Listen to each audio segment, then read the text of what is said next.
born in Massachusetts, May 29, 1917, and graduated from Harvard in 1940. I also served in the Navy, where I was injured when the Japanese destroyer sunk my ship and led the survivors to safety. I later was to become a Democratic congressman, and in 1956 almost become the vice president for the Democratic nomination. I was later to become the first ballot nominee for president. I was famous for my inaugural speech saying, "Ask not what your country can do for you, ask what you can do for your country." I pledged to set American economy running again, and my vigorous action in equal rights called for new civil rights legislation. For example, the Alabama governor, being extremely racist, wouldn't let the two first black students into his school. I used my power to use the National Guard and put him in his place. I was big on culture and arts and involved in society. And when the Cuban Missile Crisis struck in 1962, I imposed a quarantine on all the offensive nukes on Cuba because of the threat of nuclear war. I stood for equal rights and peace. On November 22nd, 1963, hardly past the first 1,000 days of my in office, I was killed in Dallas, Texas. I was the youngest to be elected and the youngest to die.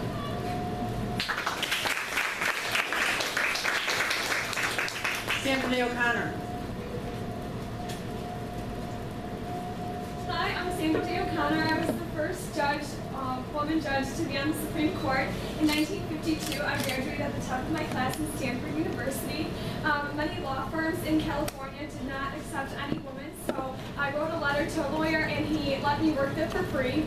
I later married John O'Connor, and we moved to Arizona, where I was a state senator. I amended all the laws that discriminated against women, and then I became a state judge, where Reagan called me and asked me if I would like to have a position on the Supreme Court. I was very scared because I knew that I would influence future women's roles in having such high positions. So I needed to do a good job. During my whole career, I was greatly against abortion. I believed that it was offensive to our most basic principles of morality, and I upheld the Roe v. Wade decision twice. In 2006, my husband got Alzheimer's, and I needed to resign. I influenced many women in the field.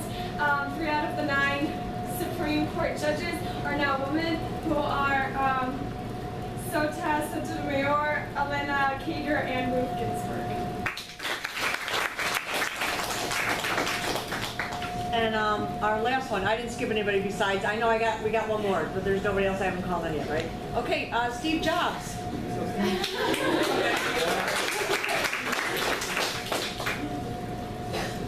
So I'm Steve Jobs. I helped to enhance the technical revolution that happened during the 1990s. And as co-founder and CEO of Apple, our technology doesn't just shape electronics, but social and cultural aspects of society. In 2007, the release of the Apple iPhone helped to create a boom in the smartphone industry. And today, smartphones have become a huge part of society and play a huge role. But it's my earlier inventions, such as the Macintosh and iMac, that helped lead the way in personal computers in the 90s. And he believed that anything was possible and wanted to show that there was technologies that he created